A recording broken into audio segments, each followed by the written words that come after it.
It is May 23rd, 2020. I'm Dr. Katie Woodley, the natural pet doctor. This is our weekly COVID critters and coffee talk. So the doc is in, and I'm here to take your questions about anything COVID related to pets, anything related to pet health in general, anything related to holistic medicine, herbal medicine, acupuncture, nutrition. The topic today that we're going to be covering briefly is cancer in our pets. 60% of pets will develop cancer at some point in their life. This is a huge topic and one that I cover a lot because it's very, very important. And it's super important to me personally because I've had 3 pets, my own 3 personal pets in my adult life, pass away from cancer.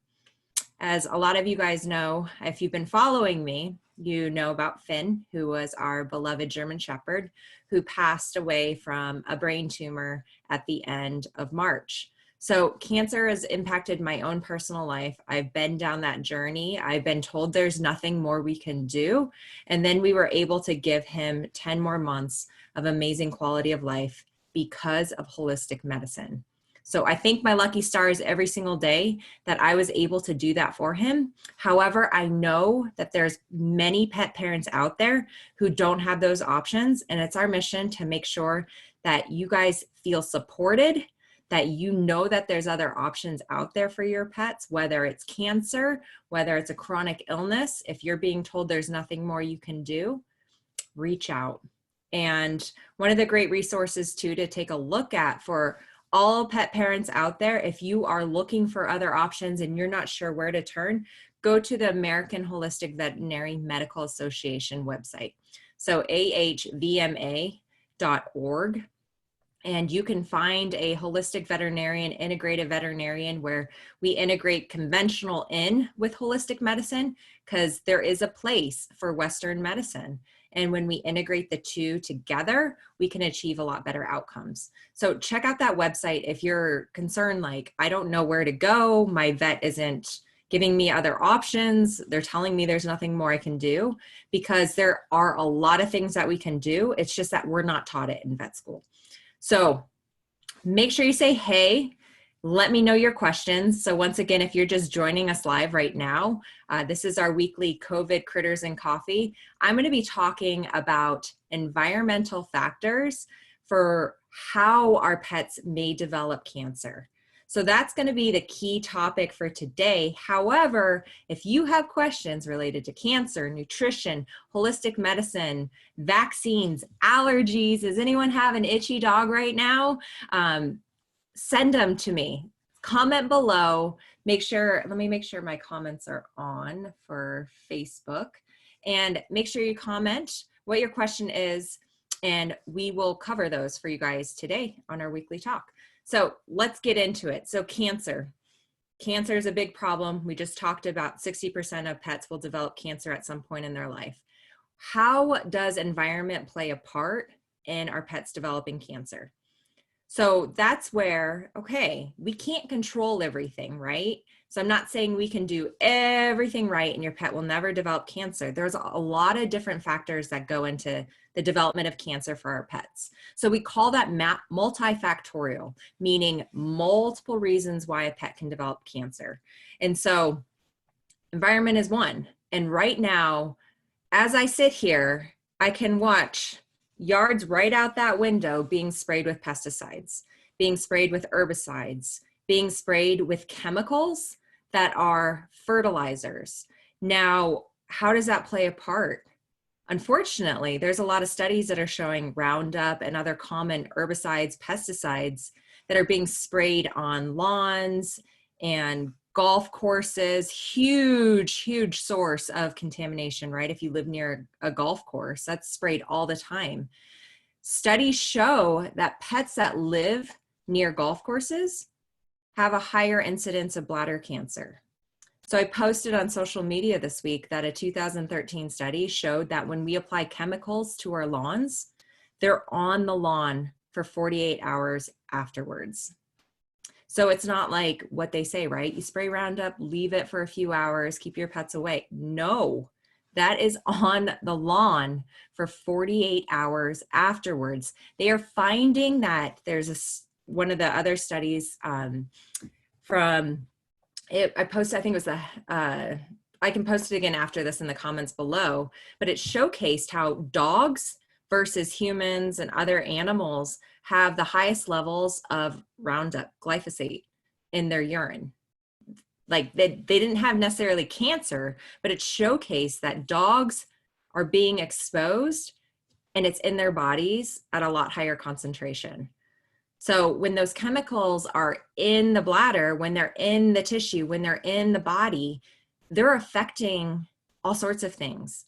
Commonly, one of the big reasons for glyphosate causing issues is that it affects the bacteria in the microbiome. So that's the good bacteria in the GI tract. It's irritating them, it's killing them actually, and it's creating a low-grade chronic inflammation that can lead to cancer down the road if we don't resolve it and we don't build up that immune system and feed the good microbiome. So that's something to be aware of. So are you spraying chemicals on your lawn? Are you using fertilizers? Are they chemical fertilizers or are they organic? Make sure you're using organic if you are using something. And of course I can't control what my neighbors do. So this isn't about instilling fear. It's about increasing awareness of what's going on out there. And part of the reasons why we're seeing so many pets develop cancer. So other things too, environment. So it's not just outside environment, right? What's going on inside? So what are the cleaning products? What are the cleaning chemicals that we're using on our floors, in the bathrooms, the laundry detergent? What are you using to clean the food bowls? So Matt Rowe, I'll give a shout out to Parsley Pet. They're doing amazing things, and you can actually do like a hair mineral analysis test with Parsley Pet. You can order that as a pet parent, and you can see, okay, are there chemicals in my pet's body? Are there toxins, heavy metals? Are there minerals and vitamins off balance? That can lead to a lot of the problems that we see in our pets. And it can also lead to where we have major frustrations with treating these chronic conditions because we're not seeing results. And then all of a sudden we do this hair mineral analysis test, and it tests the past 90 days of what happened in the body versus a blood test that only showcases like 24 hours. You could eat prior to that, draw the blood, and it's not going to be a true representation of what's been going on in the body for the past 90 days. So this test is amazing, and we've been using it with a lot of patients. And what we're finding is that vitamins and minerals are off. Even if you're doing like balanced diets, even if you're using supplements, great quality supplements. And that's really important to know, because if we need to add in magnesium, which is so essential to muscles and nerve function and all sorts of things, sleep patterns, if the body's low in magnesium, we need to use whole foods to bring that up. So we can add in things like pumpkin. If the calcium ratios are off, that can lead to major issues with immune function and bone brittleness, dental disease. Who here has a pet that's had dental disease? So these are really important things to take into account. And these tests are great because they showcase where there may be imbalances in the body that might lead to chronic conditions down the road, including cancer. So who here has ever had a pet that has cancer? I mean, 60% of pets will develop cancer. So thumbs down for that one, because it's not a thumbs up. So, there's a lot of different common types of cancers that we see. So I mentioned at the start, transitional cell carcinoma. So that's like a bladder cancer. And that's really common with environmental chemicals on the grass, so lawns. One of the things I always ask people whenever I diagnose that is, do you live near a golf course? And the amount of times that people have said yes and their pet has bladder cancer is astounding. But think about it. Those golf courses, they're beautiful, right? But they're beautiful for a reason, because they've had numerous chemicals applied to that grass to make them look beautiful. And where do those go? They don't just stay on the lawn. They go into the water, they go into the river, they run down the street. So think about all of those things when we take our pets for a walk. When you get home, if you're worried about that, if you see little yellow flags outside in the lawns of your neighbors, then make sure you're washing off your pet's paws. Like, that's huge. Like, and what that means is you don't have to give them a bath every time that you come back inside. What you can do is get a wet washcloth and just wipe them down. Wipe down that underside, wipe down their little paws, wipe them off. Takes 5 minutes. And what you just did is you reduced the toxic burden of any chemicals they came into contact with, whether that's oil, antifreeze on the road, pesticides, herbicides, fertilizers. There's all sorts of things out there. And the goal is to reduce the amount of chemicals they come into contact with as much as possible. We can't control everything, but we can only control the things that we can control. So doing these little things can add up to a huge difference for your pets. This is huge too for allergies. If you have an itchy pet, who here has a pet that like gets runny eyes, itchy eyes, chewing on their feet, itchy skin, wipe them down after going outside. When they come back in, wipe them down. Make sure you're bathing them once a week. So that's going to remove pollens and other things that are irritating to them and maybe making the allergies worse. So what are some of the other things that we can do in the house to make sure that we're not increasing the number of chemicals? What do your cleaning products look like? Are they natural? So witch hazel extract is a great product that you can use on your pets. It's safe. Also using baking soda, water, those are really good cleaning products. Essential oils, we use a product called Thieves Cleaner, and I love it. I've used it for years, and it's safe for my cats. It was safe for my dog, and it's a natural cleaning product that you can use, and it's safe for you too. So if you turn the back of your cleaning products around and you're like, oh my God, I don't even know what these are, that's a bad sign. So we want to make sure we're using more natural cleaning products, because remember, our pets are naked. They don't have clothes on usually. Sometimes they do. They usually don't have shoes on. And what do? Is they lick their paws, just like this one behind me. She licks herself excessively. And it's very important to make sure that, you know, we're lowering that chemical burden from our pets coming into contact with these things. What else can we do to boost immune system? So I talked about microbiome. This is huge. And there's more and more studies coming out that showcase how important the microbiome is for our immune system. That is a big problem with pets that develop cancer. Their immune systems are weak. And we're finding that pets are getting younger and younger with cancer. Like, I shouldn't be diagnosing a kitten with lymphoma. That's a problem. And so why are their immune systems so off? Why is their microbiome so weak? Why are these pets so prone to digestive upset, loose stools?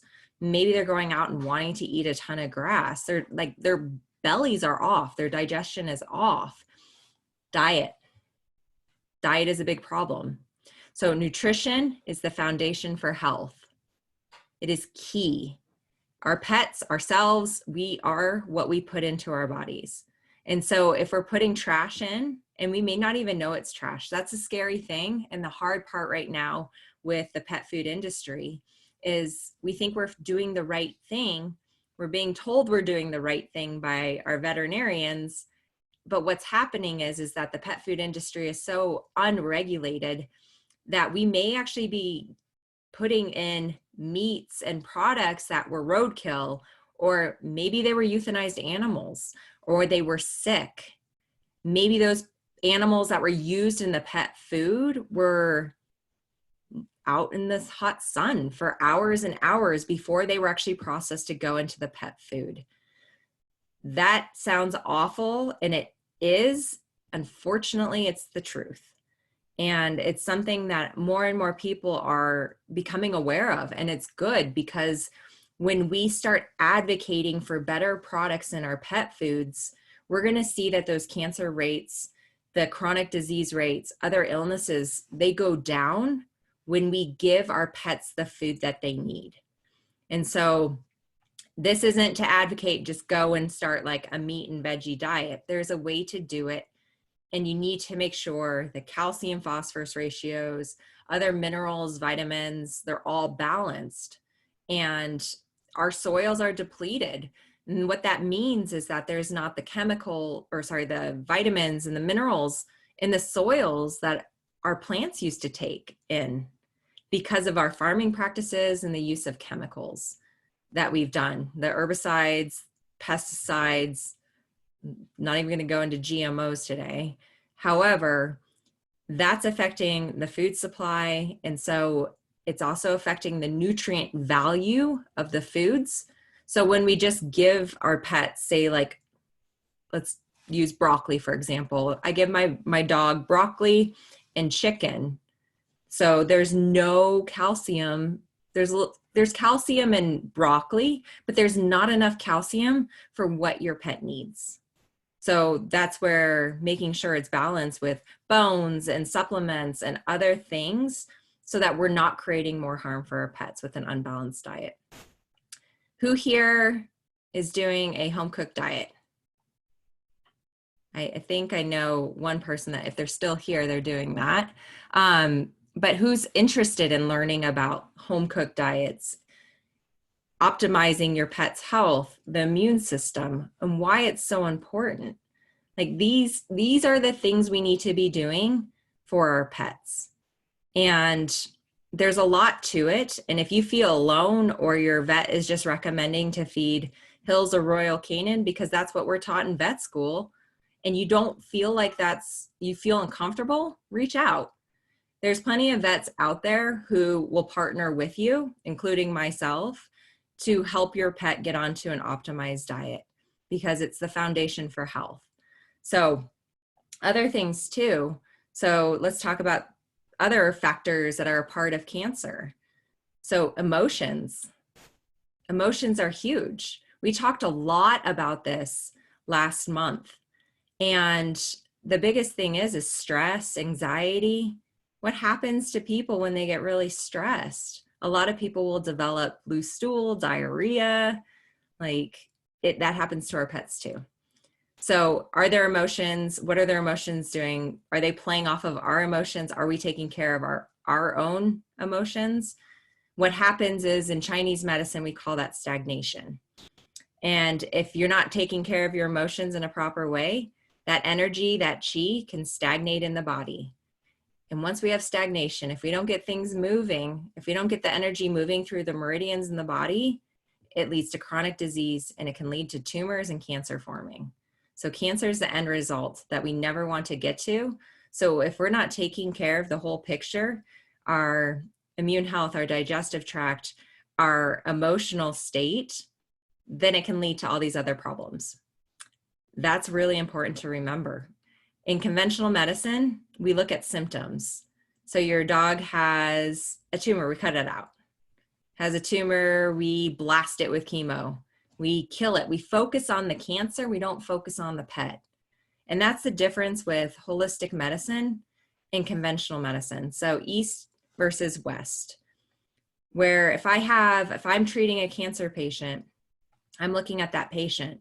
Yes, we have a cancer. Let's say we have a lung tumor. If that pet is not strong enough to handle chemotherapy, we're going to hurt it. If we give it chemo, which is a really strong drug, we're going to hurt that pet by giving them chemo because we didn't treat the pet, we treated the cancer. So that's where we can use herbs, supplements, nutrition to build up the body to make it strong enough that we can use conventional alongside it, so chemotherapy, surgery, whatever it is, to remove the cancer. But if your pet is not strong enough to handle it, we're going to make them really sick. And that's the difference. And I've seen that multiple times in the past month. Been a lot of pets passing away, unfortunately, a lot of cancer patients. And I see it time and time again, like blast it with chemo, but the pet's not eating. Pet has diarrhea, the pet's not feeling good, but yet they're still blasting it with chemo because it's part of the protocol. Whereas if we took a step back and we looked at, okay, how do we get this pet feeling better? We can use acupuncture to reduce nausea. We can do herbal therapy to help with boosting the immune system. What about some of these immune support herbs that we can make them feel better and strengthen their body, so then we can integrate to blast the cancer out, right? So, hey, it's good to see you. Thanks for jumping on. So I think it's Dr. Kroom. Yeah, awesome. Thanks for joining. The biggest thing is, though, is it's not one or the other. So cancer patients, I see a lot of people that are, I'm done with conventional, don't want to go there. And there's a way to integrate the two so we achieve the best outcome. And that's been a vet for 10 years and done conventional the entire time, and then integrated holistic for the past 6 years. And when we do the two together and we look at the pet from a whole body perspective, we can gain so much more than just using one or the other by itself. Now, the goal is always to never have cancer, right? We don't want pets to have cancer. We don't want them to get sick. I know that personally. And so the biggest thing is how do we support this foundation before a pet gets sick? What does that foundation look like? How do we support it? What foods are we feeding? What are some of the supplements they may need? What are some of the things that they're prone to? Where are those imbalances? That's the thing that kills me when a pet comes in for a wellness exam, right? Wellness is very different to me versus when I used to just use conventional by itself. Wellness exam, let's say you go in, right? You get 6 vaccines, you get your flea and tick preventatives, you get your heartworm prevention, you get dewormed, well, hopefully not you, your pet. And it's like, oh, okay, keep feeding that kibble. Okay, cool. Like on to the next 15 minutes, slam and done. Like you barely even talk to the veterinarian. And when we do a wellness exam for patients where we're looking at them from a holistic perspective, I want to know, is your pet wanting to eat grass? Is their belly rumbly? Are they not eating all their food in the morning? Are they dreaming excessively? Are they grumpy? How are they with other pets? How are they with people? Do they lick their paws? There may not be any signs of skin disease or anything, but what that tells me, there's something off in that body. And when something is off, we don't fix it, it gets worse over time. So that's something to remember. If you're seeing things that are different and off from your pet, like maybe they get a little bit of loose stool every now and then, they have a sensitive GI system, they're chewing their paws, they're scratching a little bit more. Maybe they had an ear infection, it went away, so it's fine. Those are things you need to see and know there's something off in that body. And there's so much we can do to fix it through diet, supplements. There's so many things, homeopathy, energy. People do energy healing to help resolve those emotional issues in pets. There's so much we can do. You're not stuck. But when we stop recognizing those as a signal, it's like the canary in the mine, right? If we don't listen to that canary, by the time it's dead, it's almost too late, right? Now we're dealing with cancer. We're dealing with like chronic conditions, and now we're backpedaling, falling off the cliff now. We're trying to climb back up and get to the top. So think about that with your pets. This is what I'm going to leave you with for today. If there's no questions from you guys, look at your pet and think about all the things. Are there things that they're doing that maybe you've thought, it's not a big deal. Like they're fine. Like I haven't had to take them into the vet for that. But think about those little things and start keeping track of them to see how frequently it's happening. And you may feel like, okay, I need to actually take action on this. There's something I need to do. I need to get help about this. What can I do? And reach out to your vet. Of course, always go to your vet first and ask them, hey, my pet's been doing this. What do I need to do?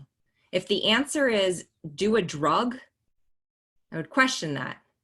The biggest thing is when we do just a drug. So let's use allergies, okay? Because so many people's pets have allergies. If your dog is itchy and you say, my dog is itchy, and you go to the vet and they say, let's do Apoquel. Let's just do Apoquel. So Apoquel is going to block certain receptors to limit the amount of histamine that's released, reduce inflammation. But what it doesn't do is fix the underlying problem. So my question is, why is that happening? So if that's the fix, a drug, I would question that. And then that's where maybe look for an integrative practitioner or holistic practitioner, whatever works and feels right to you. Because if we don't control and fix the root cause, your dog, your cat will continue to get worse, even though they feel better. That's the scary thing. When we treat the symptoms, they feel better, but the root cause is still there. And now we don't know how that fire is still there. It's still burning. However, now we've like covered the smoke. So we don't know. So that's huge. Keep that in mind. So this week, the rest of this month, watch your pet. And if you see anything that is like abnormal, or you just feel like this might be different, something might be going on here, listen to that gut instinct, because you're right. And you know your pet the best, and reach out to your vet and ask them and see what the response is. And if you're not comfortable with that response, listen to your gut and find someone that's willing to fix that root cause or fix that imbalance so that it doesn't develop into a disease and a condition we can name. So last final call for any questions about allergies, nutrition, cancer. If you just want to say, hey, thanks for jumping on. I love all you guys coming on here every single Saturday, 10 a.m. We call it COVID Critters and Coffee. We didn't even talk about COVID. We all know about COVID. So I feel like it's very, very important to make sure we're talking about how do we support our pets' health so that they don't get sick. We have a webinar next Thursday at 4 p.m. all about natural preventative treatment options for preventing cancer in our pets, dogs and cats. We're going to be going through some of the most common cancers that our pets get, how we can prevent it. It's all about prevention, but there is treatment in there too. Because if you have a pet that has cancer, I know that feeling of losing hope and feeling lost and alone. I've been there. And I want to make sure you have some things that you can start implementing right away. Diet. So what are some of those cancer diets? Yes, we're going to be talking about that. We're going to talk about keto diets. So join us if you want to learn more about that. Also herbal therapies, so Chinese herbs. We're going to be talking about that and some of the research. So there's research actually out there about this. What are some of the supplements that you can use to help your pets? What are the natural things you can do to keep them feeling good during treatments also?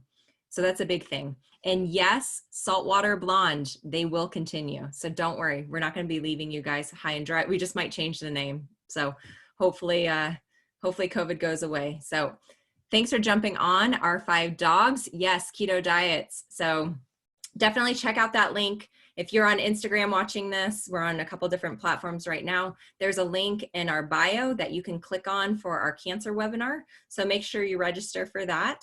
If you're on Facebook, you can go to our event page. You can also check us out at thenaturalpetdoctor.com to see all our upcoming events. You can also check out all our blog posts. We talk about cancer, allergies. We did an article on pet health insurance if you're interested on how to analyze that.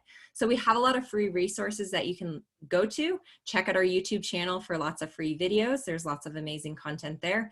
And if you want more and you want to be in on our live, so 60 minutes Q&A, you and me every single month, join our pet membership. So join our Natural Pet Tribe. I'd love to see you guys all there.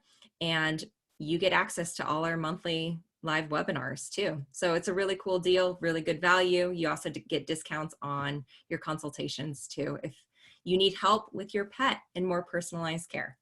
So I hope you all have an amazing weekend. I know here, if you're in the US, it's Memorial Day weekend. So remember those that have served our country, and get outside, take some time for yourself, be present with your pets. And I look forward to seeing you guys next week. Have a great weekend. Thanks. Bye.